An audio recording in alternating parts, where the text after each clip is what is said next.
Hola, bienvenidos a otra clase de programación. En esta ocasión les voy a hablar del puerto paralelo. ¿Qué es el puerto paralelo? Bueno, es una interfaz de conexión, así como sería la interfaz USB, por ejemplo. En este caso, el puerto paralelo es una interfaz que surgió en los 70 justamente para conectar impresoras. Luego, en el año 1981, fue adoptado con ciertas adaptaciones por IBM para conectar justamente impresoras a su PC, ¿sí? Su modelo de computadora propio de IBM. Y esto es lo que le dio la gran popularidad que hizo que se use aproximadamente hasta el año 2000. Hoy en día está prácticamente en desuso debido a que fue reemplazado por otras formas más modernas de conexión como Ethernet, por ejemplo, Wi-Fi o USB. Pero bueno, ¿por qué justamente tratamos su uso en esta clase? Porque nuestra idea es aprender y lo usamos como un ejemplo simple de acceso a un periférico, cosa que realizar lo mismo mediante USB, por ejemplo, sería muchísimo más complejo. Vamos a mencionar algunos aspectos generales que tiene esta interfaz de conexión. Se llama puerto paralelo porque justamente transmite los bits en paralelo, es decir, los bits se van a transmitir de a 8 juntos, ¿sí? Esto es de a un byte por vez. Para conectarse utiliza un cable de 25 conductores y utiliza dos tipos de conectores distintos en su versión clásica.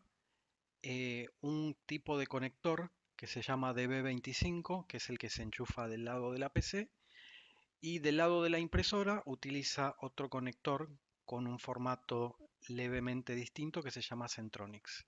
Acá en esta diapositiva podemos ver las diferencias entre cada uno, ¿sí? Este es el DB25, esto sería del lado de la PC, y del lado de la impresora se utilizaba este conector que es el que se llama Centronics. Algunas características que tiene esta interfaz o este estándar de comunicación, bueno, respecto a sus características físicas, decimos que los niveles de tensión, es decir, de voltaje que van a manejar las señales a la hora de transmitir un bit, van a estar entre 2,4 y 5 volts para lo que es el nivel alto, esto sería un 1, un bit en 1, y para lo que sería el nivel bajo, es decir, un 0, entre 0 y 0,8 volts.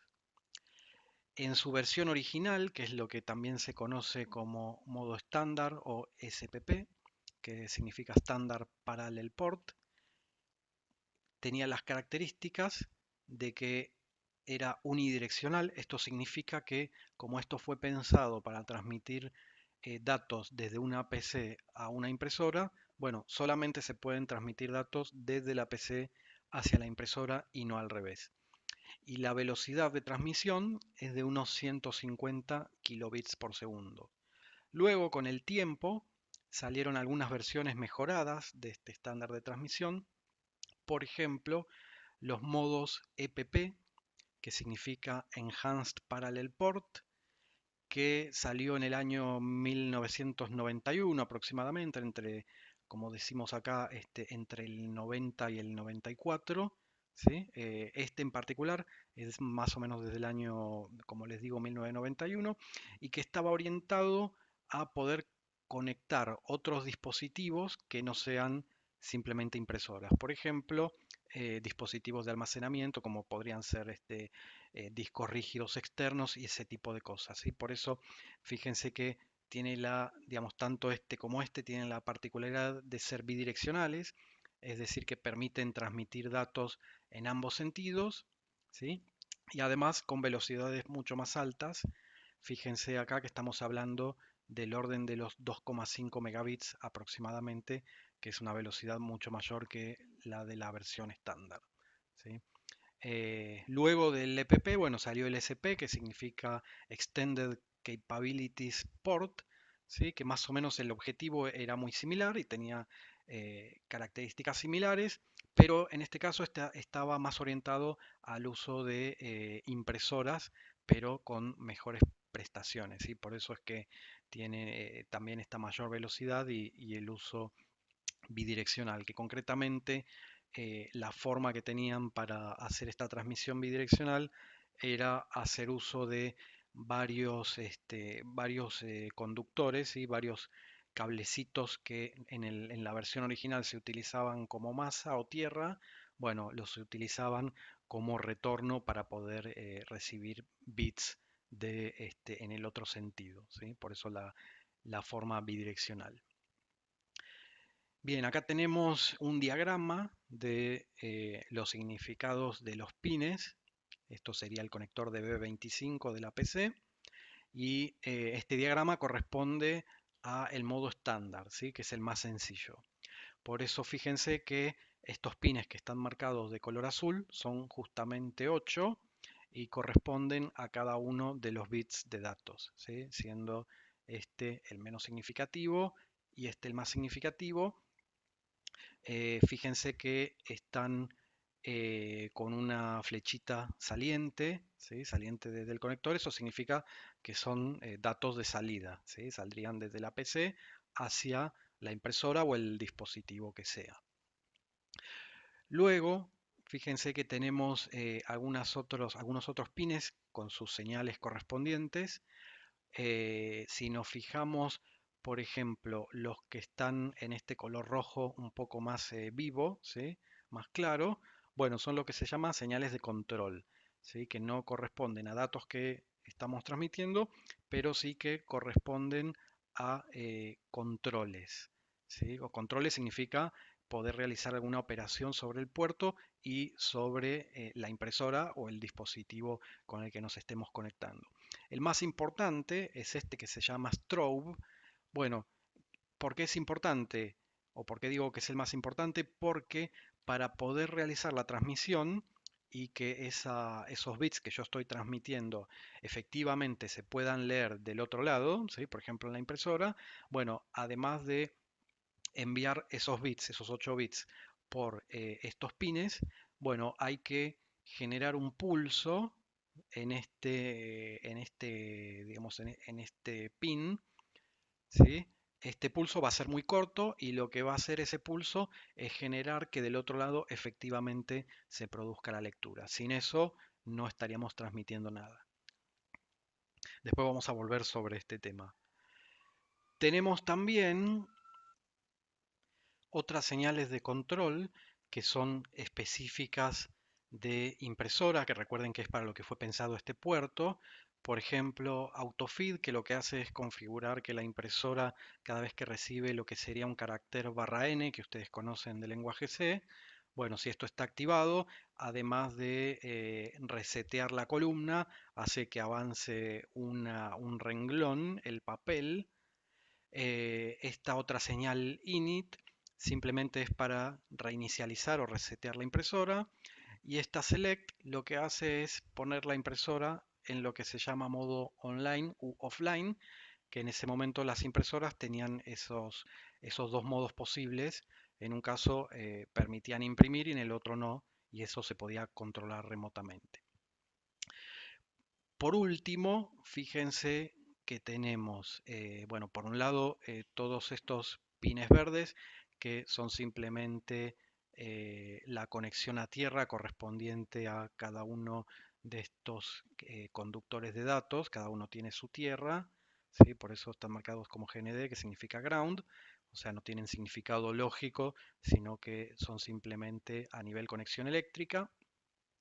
Y ahora sí, entonces tenemos estos últimos pines con estas señales asociadas que fíjense que tienen sentido inverso, ¿sí? La flecha está orientada hacia el conector. Eso significa que son señales que envía en realidad la impresora, ¿sí? Junto con este que está acá. Eh, Esto justamente corresponden a señales que tienen que ver con el estado de la impresora. Esto es feedback de la impresora. Por ejemplo, esta señal ACK significa acknowledge, que es algo típico en protocolos de comunicación, ¿sí? Que significa una confirmación de lectura, ¿sí? Algo así como el tilde en el WhatsApp, ¿sí? Cuando la impresora recibe un dato, bueno, activaría esta señal, ¿está bien?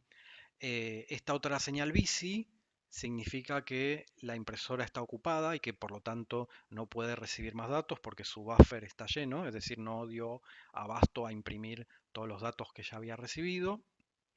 Esta es bastante evidente lo que significa, ¿sí? Se va a activar este bit cuando la impresora se quede sin papel y esta select in es simplemente un reporte del estado que habíamos comentado que podíamos controlar con esta señal de control, ¿sí? Que era online u offline. Bueno, con esta lo controlamos desde la computadora y con esta la impresora nos va a decir en cuál de esos dos estados se encuentra. Y por último nos queda esta otra señal, error. Bueno, es cuando la impresora tenga algún error general, por ejemplo, que se le trabó el papel o que tiene algún problema de hardware. Bueno, estaría reportando ese estado con esta señal, ¿sí? Por último, ustedes pueden observar que hay algunos nombres de señales que tienen esta línea por encima. Eso significa que son valores negados, ¿sí? Por ejemplo, en el caso de ACK, significa que cuando la impresora recibió correctamente el dato, bueno, lo que va a estar enviando por acá es un cero en lugar de lo que sería más directo, como nosotros creeríamos, que es un uno. Bueno, ¿por qué? Porque esta señal se maneja en forma invertida o negada. Bien, yendo más a lo que tiene que ver con la programación para transmitir datos, este puerto paralelo utiliza tres registros de 8 bits, cada uno de los cuales va a tener asociado un número de puerto, ¿sí? Un port, como pueden ver acá en cada uno de estos. Estos tres registros son el registro de datos, el registro de estado y el registro de control. El registro de datos, que tiene asociado el número de puerto 378 en hexadecimal, es un registro de solo escritura, es decir que acá es donde yo con mi programa voy a escribir el dato que quiero transmitir, que es un byte o lo que es lo mismo 8 bits. En el registro de estado, que es el 379 hexadecimal, solamente se puede leer. Y acá tendríamos estos bits que explicamos en la diapositiva anterior, que tienen que ver con el feedback de la impresora. Nosotros no lo usamos en nuestro trabajo práctico o en nuestros ejemplos. Y por último, en el registro de control, que es el 37A, es un registro que es tanto de lectura como escritura y tiene una serie de bits que están relacionados justamente con estos controles que nosotros habíamos mencionado y habíamos explicado en este diagrama, pero de todos esos, el único que a nosotros nos interesa y que vamos a usar es el que explicamos como strobe, que es el bit 0, es decir, el menos significativo o el bit de más a la derecha en el registro. Y recuerden que es el que permite que el dato efectivamente pase al otro lado. Entonces, ¿cómo es el procedimiento exacto para poder transmitir datos mediante el puerto paralelo? Bueno, el proceso para transmitir un byte, por ejemplo, sería tengo que poner ese byte, o sea, esos 8 bits, en el registro de datos, ¿sí? Luego, en el registro de control, que normalmente está en 1, yo tendría que poner un pulso de 0. ¿Qué significa poner un pulso de 0? Bueno, dijimos que normalmente ese bit está en 1 y lo que voy a hacer es colocarlo en 0 y generar un pulso significa tenerlo en ese valor por un breve tiempo, ¿sí? Por ejemplo, un microsegundo, que es lo que indica acá. Ese es el tiempo necesario para que del otro lado se reconozca ese pulso y eso es lo que va a permitir del otro lado leer los datos que yo había puesto en el registro de datos y que por ende pasaron por los conductores de datos, estos azules en el diagrama. Cuando transcurre ese tiempo, ¿sí? Ese stroke que yo lo había puesto en cero, es decir, en nivel bajo, bueno, lo tengo que restablecer, ¿sí? Para que no quede, digamos, que no siga activado ese strobe, lo que podría generar que la impresora lea varias veces ese valor que yo puse para transmitir y que se transmita repetido, ¿sí? Que no es lo que yo quiero. Entonces con esto yo lo restablezco y si luego quisiera transmitir otro byte, bueno, justamente tengo que volver acá arriba y repetir este ciclo una vez más, ¿sí? Y así sucesivamente, tantas veces como bytes yo quiera transmitir al otro lado. Bueno, por último, la bibliografía que yo recomiendo leer respecto a este tema es, como siempre, nuestro apunte Universo Digital, concretamente las secciones 12.10.1 y 12.10.2 referidas justamente a este puerto paralelo. Pasando a un ejemplo en código, acá tenemos un ejemplito que acá nos explica lo que hace. Vamos a, perdónenme, voy a intentar ampliar un poco para que sea completo. Muy bien. Entonces, como nos explica acá este comentario, lo que va a hacer este programa es recibir un carácter. Esto es, un carácter es lo que ustedes conocen como una letra, ese tipo de cosas, ¿sí? Pero recuerden que en lenguaje C los caracteres, los char, ¿sí? Para que sepan de qué estamos hablando, en realidad son valores numéricos, como yo muchas veces les mencioné y siempre les insisto con lo mismo porque es importante, que es como si fuesen un int, solamente que de 8 bits, ¿sí? Entonces, cuando yo ejecute este programa, que se supone que lo tenga compilado y funcione y todo eso, cuando yo lo ejecute desde línea de comando, escribiendo punto barra y como se llame el programa, además de eso, le voy a escribir un argumento, ¿sí? Que es una palabra que viene después, ¿sí? Entonces, de ese argumento que yo le envié mediante línea de comando a este programa, bueno, en realidad lo que va a hacer, aunque no lo dice el detalle en este comentario, pero después lo vamos a explicar, de ese argumento, que puede ser una palabra de alguna cantidad indefinida de caracteres, solamente le va a interesar el primer carácter, ¿sí? Solamente va a tomar el primer carácter, lo va a interpretar como un valor numérico, lo va a negar y lo va a enviar por el puerto paralelo, ¿sí? ¿Por qué es esta cuestión de negarlo, ¿sí? Primero, ¿a qué me refiero con negarlo? Me refiero a invertir cada uno de los bits de ese valor. Y esto es porque este ejemplo surgió de unas pruebas que nosotros hacíamos cuando teníamos acceso al laboratorio de la facultad, y además que las computadoras tenían todas puertos paralelos, en la cual nosotros enchufábamos una placa, justamente que tenemos específicamente para hacer estas prácticas, lo enchufamos al puerto paralelo y esa placa tiene una serie de LEDs, ¿sí? Concretamente 8 LEDs que corresponden a los bits que se están recibiendo por el puerto paralelo. Y esa placa, bueno, tenía una característica por su electrónica interna que hacía que los bits que yo le envío se inviertan. Entonces, para poder compensar esa inversión, ¿sí? Es que yo ya envío los datos negados, entonces luego se vuelven a negar y finalmente estoy viendo en los LEDs los datos que yo realmente quería enviar. ¿Sí? Entonces, bueno, por eso es esta negación que menciona acá. Además de enviar el dato, como explicamos antes, tenemos que ponerle strobe a 0 para que realmente pase a esa placa, ¿sí? Y finalmente, bueno, lo tenemos que restablecer a 1, que es el estado normal en el que tiene que estar el bit, ¿sí? Entonces, bueno, incluimos, como siempre que usamos ports, las bibliotecas necesarias. Acá tenemos esta función para asignar los permisos a los puertos, que es exactamente la misma que habíamos visto en el ejemplo de la clase anterior, por eso es que no lo explico. Y acá empieza nuestro programa, que fíjense que es bastante cortito, empieza acá y termina acá. En primer lugar, lo primero que podemos observar es que nuestra función main tiene estos dos argumentos que normalmente no los usamos o puede ser que muchas veces no los vemos, ¿sí? Justamente estos dos argumentos son los que me permiten leer argumentos cuando yo ejecute este programa mediante línea de comando. Este argumento, el primer argumento que se tiene que llamar de esta forma, esto es algo estandarizado de C, argc, que significa argument count, es de tipo int y lo que me está diciendo es la cantidad de argumentos que recibimos, ¿sí?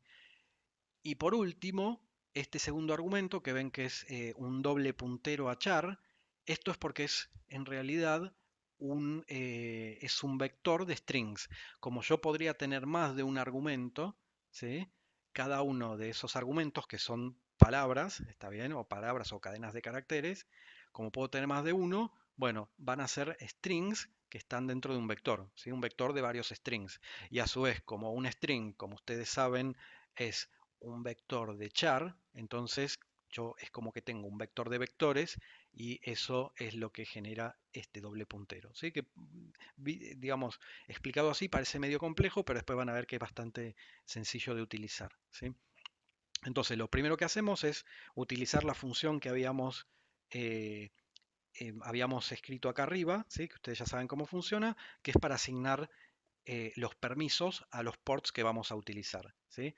En este caso, ¿qué ports vamos a utilizar? Bueno, como estamos usando el puerto paralelo, si ustedes recuerdan de la diapositiva, teníamos tres registros que corresponden al puerto paralelo, que eran el de datos, el de status y el de control. ¿Sí? El primero era el 378.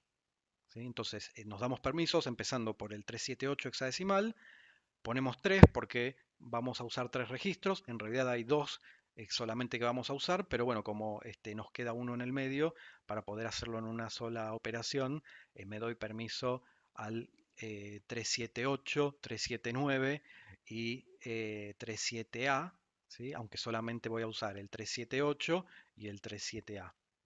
Y con este uno estoy diciendo que me doy permiso. ¿Sí?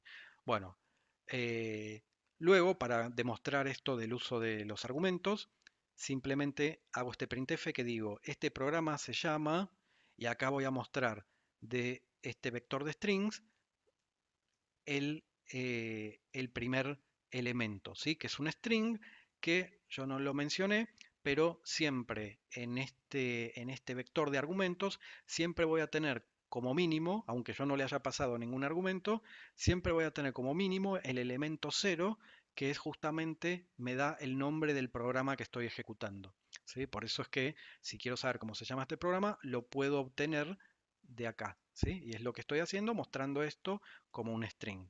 ¿Sí? A continuación, los siguientes elementos de este argument values, ¿sí? O sea, este vector de argumentos, son cada uno de los argumentos que yo le haya pasado. ¿Sí? Asumo, y esto es, digamos, por simplicidad, no estoy haciendo ninguna validación acá, que en realidad debería hacerlo, dado que si ustedes ejecutan esto sin pasarle argumentos, esto va a generar un crash seguramente. ¿Por qué? Porque va a estar tratando de acceder a el segundo elemento de este vector que en realidad no va a existir. ¿Sí? En realidad yo debería hacer un chequeo con un if, fijándome acá esta cantidad de argumentos, y si no es la correcta, bueno, informar al usuario que lo está ejecutando mal. ¿Sí? Pero bueno, omitiendo eso, estoy con esto obteniendo el primer argumento que asumo que el usuario lo escribió. Y como de ese argumento, que recuerden que es una cadena de caracteres, solo me interesa el primer carácter, fíjense que de ese string voy a tomar solamente el primer carácter con esto. ¿Sí? Y ese valor lo asigno a este j, que es una variable de tipo char, ¿sí? Dado que es un carácter. Bien, bueno, correcto. Entonces, luego digo que el dato que quiero mostrar en los LEDs es justamente ese valor j. ¿Está bien? Y lo estoy mostrando con este formato HHX porque primero lo quiero mostrar en hexadecimal. ¿Está bien? Y el HH, como ya mencionamos en otros ejemplos, es porque tiene un tamaño de 8 bits. O sea, lo estoy mostrando como si fuese un entero en formato hexadecimal, pero un entero chiquito que solamente tiene 8 bits. ¿Sí? A continuación, le aplico esta operación, como habíamos visto anteriormente. Este es un operador bit a bit que lo que hace es invertir cada uno de los bits, es decir, los bits que estaban en 1 los pone en 0 y los que estaban en 0 los pone en 1. ¿Está bien? Por esa cuestión que explicamos antes de que nuestro dispositivo luego volvía a invertir los bits, entonces con esto yo lo compenso. Y una vez que yo generé esta inversión de los bits y que pisé el valor de j con el valor que tenía antes, pero con cada uno de sus bits invertidos, ¿sí? Ahora sí hago un out b, ¿sí? ¿Qué significa esto? Bueno, estoy colocando este valor en el registro de datos del puerto paralelo, ¿sí? Entonces, con este printf ahora digo que lo que efectivamente estoy sacando por el puerto paralelo, ¿sí? Es este j, que recuerden que es el mismo que había mostrado antes, pero con sus bits invertidos. Y lo vuelvo a mostrar con el mismo formato que antes en hexadecimal. Bien, una vez que puse el valor en el registro de datos, lo que tengo que hacer es poner el bit de strobe en el registro de control, que es el 37A, en 0. ¿Sí? Esto, en este caso, yo lo hice poniendo un valor todos ceros en el registro, ¿sí? Aunque esto no es del todo correcto porque al poner todo en cero significa que estoy afectando otros bits que tienen que ver con el control de la impresora, ¿sí? Entonces por eso yo esto lo aclaro acá y ustedes en realidad para el trabajo práctico tendrían que hacerlo de la forma correcta, ¿sí? Que sería aplicando alguna máscara, como explicamos en la clase anterior, para no afectar el resto de los bits, ¿sí? Es decir, tendrían que leer primero el valor que ya tenían en el registro 37A y de ese valor solamente modificar el bit que corresponde poniéndolo en cero y volver a escribir ese valor modificado. Con esto después esperan un microsegundo, que es este tiempo que decíamos que era necesario para el bit de strobe, y luego lo que tendrían que hacer es volver a tener el valor que tenían antes con el strobe normalizado, ¿sí? Es decir, con el strobe en 1. Yo acá lo que hice digamos la misma macana que había hecho antes, ¿sí? De poner directamente este valor 0,1 que significa todos los bits en 0 salvo el strobe en 1, ¿sí? Pero en realidad otra vez esto estaría mal y ustedes tienen que hacerlo de la forma correcta en el trabajo práctico, ¿sí? Y por último, invocamos a esta función para retirar los permisos sobre los mismos tres puertos que nos habíamos dado permiso, pero con el 0 eliminamos los permisos. ¿Está bien? Para ver esto funcionando, yo acá tengo mi máquina virtual donde tengo este programita ya compilado. Este programa se llama paralelo, entonces vamos a escribir punto barra paralelo y recuerden entonces que yo le tengo que pasar un argumento. Un argumento significa una palabra acá a continuación. ¿Está bien? Entonces yo voy a poner, por ejemplo, un argumento que sea la palabra, no sé, anillo. ¿Está bien? Le voy a dar enter y entonces, fíjense, lo primero que me dice el programa es que este programa se llama punto barra paralelo, ¿está bien? Es decir, me muestra el nombre del programa junto con, bueno, su path, ¿sí? Su ruta completa que yo utilicé para ejecutarlo, que había sido punto barra paralelo. Y luego me dice que el valor a mostrar en los LEDs es 41. ¿De dónde sale este 41? Bueno, recuerden entonces, acá yo busqué una tabla ASCII, ¿sí? Recuerden que lo que tenía que hacer el programa es tomar del argumento que yo le pasé el primer carácter, que en este caso sería la A mayúscula, ¿sí? Bueno, entonces justamente si ustedes se fijan en la tabla ASCII, está bien que esto la obtienen fácilmente si googlean tabla ASCII, está bien, o algo así. Bueno, fíjense que acá tenemos para la A mayúscula, nos dice que el código ASCII en decimal es 65 y en hexadecimal es 41. ¿Sí? Recuerden que nosotros en el printf habíamos utilizado el formato hexadecimal, por eso es que estamos viendo el valor 41. ¿Sí? Y después me dice salida del dato por el puerto, que es ni más ni menos que este mismo valor, pero que si yo lo represento en binario y a ese binario le invierto cada uno de los bits, bueno, y esos bits los muestro en hexadecimal, justamente sería este valor BE, ¿sí? Queda como ejercicio para ustedes verificar que esto es así como yo les digo. ¿Está bien? Si hacemos otro ejemplo, por ejemplo, si en lugar de el argumento anillo le pongo el argumento veto, ¿sí? Para seguir con la misma temática, y quien no lo capte, le sugiero que investigue un poco sobre rock argentino y Spinetta.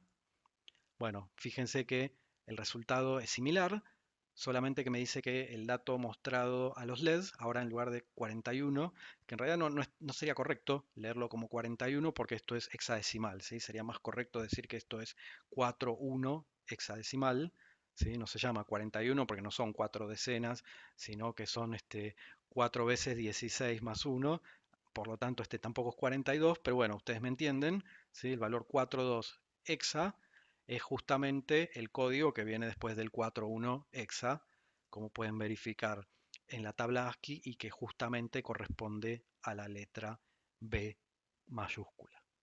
¿Está bien? Y por último, podríamos hacer un ejemplo para que se vea sin argumento, que esto es lo que yo les decía que no deberían hacer porque el programa no está preparado. Seguramente genere algún tipo de error, ¿sí? Como justamente segmentation fault. ¿Está bien? Por esta cuestión de que el programa trató de acceder a un elemento del vector, que es este, que en realidad no existe. ¿Está bien? Trató de acceder a la segunda posición cuando el vector solamente tenía una. Así que bueno, con esto finalizamos el ejemplo y finalizamos la clase. Muchas gracias a todos.